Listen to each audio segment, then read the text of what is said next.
সুপ্রিয় শিক্ষার্থী ভাই ও বোনেরা, আসলে আপনারা বিভিন্ন চাকরি পরীক্ষায় বিভিন্ন রকম গণিত ফেস করেন। তো আসলে এরকম এটা আমাদের যে অঙ্কটা এখানে আমরা আজকে উঠাইছি বা আমি উঠাইছি, তো সেক্ষেত্রে এটা এরকম বিভিন্ন কোয়ালিটি, এটা হচ্ছে আপনার সরল সুদ কষার অঙ্ক। তো বিভিন্ন রকম গণিত আপনারা ফেস করেন। তো শুধুমাত্র আমার কথা থাকবে আপনাদের প্রতি একটাই, যে আপনারা শুধুমাত্র শর্টকাটগুলো করতে যাবেন না। শর্টকাট করে এটা এই অঙ্ক এই ম্যাথগুলো শর্টকাটও করা যাবে, প্লাস কথা হচ্ছে আপনারা চেষ্টা করবেন মানে আপনাদের বেসিক ঠিক রাখার জন্য আপনাদের বিস্তারিত করতে হবে। বিস্তারিত করলে আপনারা অবশ্যই যদি পরীক্ষায় যে কোনো ধরনের গণিত থাকুক না কেন, আপনারা সেই অঙ্কগুলো কিন্তু অবশ্যই পরীক্ষায় অ্যান্সার করে আসতে পারবেন এবং প্রপারলি সে অ্যান্সার করতে পারবেন। তো সর্বপ্রথম আপনাদের করতে হবে কি, এই অঙ্কগুলোতে যে কথাগুলো সেখানে দেওয়া থাকে সেই কথাগুলো আগে বুঝতে হবে। আপনারা এখন দেখেন যে আসলে এখানে বলা আছে যে বার্ষিক শতকরা 5 টাকা হারে 6,000 টাকার 5 বছরের সুদ। এখানে আমি সুদ লিখছি, এটা মুনাফাও তারা বলতে পারে কত টাকা হবে। তো আপনাদের এই জায়গায় সর্বপ্রথম বুঝতে হবে যে আসলে বার্ষিক বলতে এখানে কি বোঝায়। আমরা একটু এই পাশে লিখি যে বার্ষিক বলতে কিন্তু আমরা কি বুঝি, 1 বছর বুঝি, 1 বছর। আর এইখানে যে শতকরা 5 টাকা দেওয়া আছে, তো এটাতে আপনাদের এখানে দেওয়া আছে 5 টাকা, শতকরা 5 টাকা। এটা তো পার্সেন্ট আকারেও থাকতে পারে। তো এখানে যদি শতকরা 5 টাকা লেখাই আছে, সেক্ষেত্রে আপনারা ধরে নেবেন যে 100 টাকাতে তারা 5 টাকা কী দিবে, সুদ দিবে কিংবা মুনাফা দিবে। এই হারে কিন্তু তারা সুদটা প্রয়োগ করবে এবং তার এই যে এখানে টাকাটা দেওয়া আছে, এটা কিন্তু আপনাদের আসল টাকাটা, মানে এই টাকাটা সে দিছে, অর্থাৎ বার্ষিক, অর্থাৎ 1 বছরে 5 টাকা হারে, অর্থাৎ 100 টাকায় সে 5 টাকা দিবে। কত টাকার মধ্যে, অর্থাৎ 6,000 টাকা সে যদি নেয়, তাহলে তাকে এই 6,000 টাকার মধ্যে শতকরা, অর্থাৎ 100 টাকায় 1 বছরে তাকে 5 টাকা সুদ কিংবা মুনাফা দিতে হবে।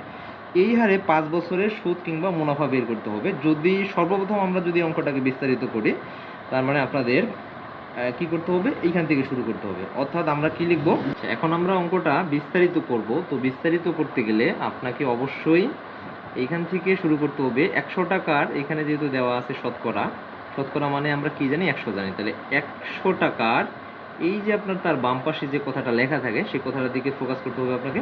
তার মানে 100 টাকার এইখানে কত বছর, আমি কিন্তু এখানে লিখে দিচ্ছি বার্ষিক বলে কত বছর বোঝায়, 1 বছর বোঝায়। তাহলে শতকরা বলতে 100 টাকার 1 বছরের সুদ কিংবা মুনাফা কত টাকা, 5 টাকা। সেক্ষেত্রে আমরা অঙ্কটা আগে বিস্তারিত করব আমরা।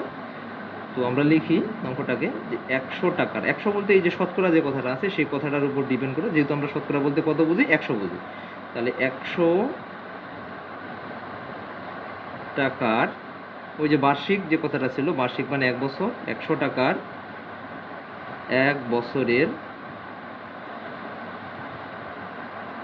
সুদ কত টাকা, এখানে কিন্তু দেওয়াই আছে, সেটা হচ্ছে 5 টাকা।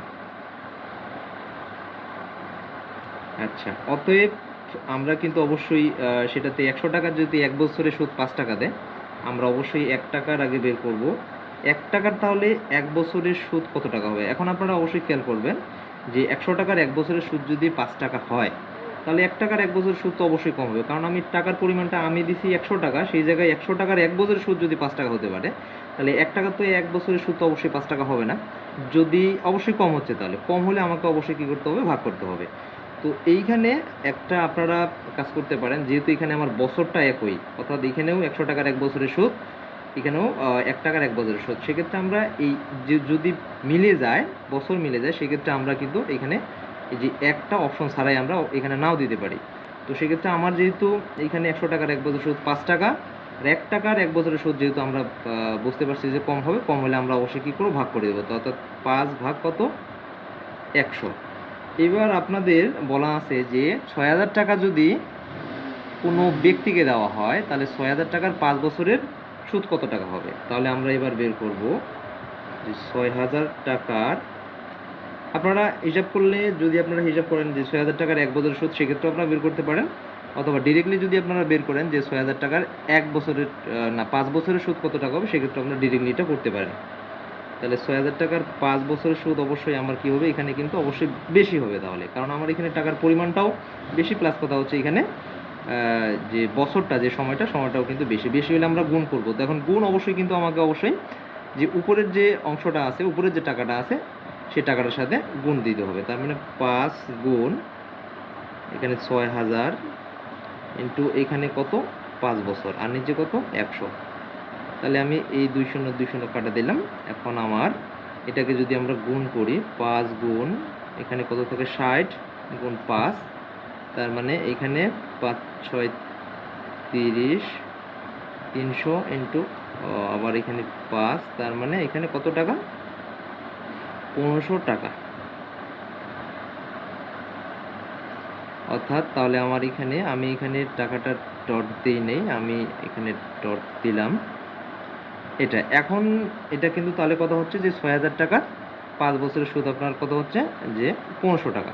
এখন এই অঙ্কটাই যদি আপনারা শর্টকাট, অর্থাৎ পরীক্ষায় যেহেতু আপনাকে এতটুকু সময় দেবে না তারা, বা সময় আপনারা পাবেনও না, তো সেক্ষেত্রে শর্টকাট করতে গেলে আপনাকে অবশ্যই একটা টেকনিক জানতে হবে। সেটা হচ্ছে কি, আমরা সুদ সমান কি জানি, এটা আপনার একবারে শর্ট টেকনিকের মাধ্যমে সুদ সমান আমরা কি জানি, আসল আসল ইন্টু সময় ইন্টু হার, নিচে কত ভাগ 100। তো দেখেন এখন আমার এই অঙ্কের মধ্যে যেহেতু আমার অঙ্কটাতে কি চাইছে, আপনার 6000 টাকার 5 বছরের সুদ চাইছে, কিংবা তারা মুনাফা বলতে পারতো। তো এই জায়গায় আপনারা দেখেন এখানে আসল বলতে আমি এখানে কত হাজার টাকা দিয়েছিলাম, 6000 টাকা। তার মানে এখানে আমার আসলের জায়গায় 6000 বসলো, ইন্টু সময় কত বছরের চাইছে সেখানে তারা 5 বছরের, 5 দিলাম, প্লাস কথা হচ্ছে হার বলতে কিন্তু আপনার এই যে আপনার এই যে হার, যে 5 টাকা হারে, তার মানে হার বলতে এখানে কত টাকা বোঝায়, 5 টাকা বোঝায় 5। তার ঠিক একই রকম 100। ঠিক আমি যদি এই 2 শূন্য কাটা দিই, আমার আগের রেজাল্টই আসবে। তার মানে 60 গুণ 5 গুণ 5, তো গুণ করলে আমার এখানে টোটাল অ্যান্সার দাঁড়াবে কত, যে 1500 টাকা। এই 1500 টাকাই হচ্ছে আপনার 6 বছরের, না 6000 টাকার 5 বছরের মুনাফা।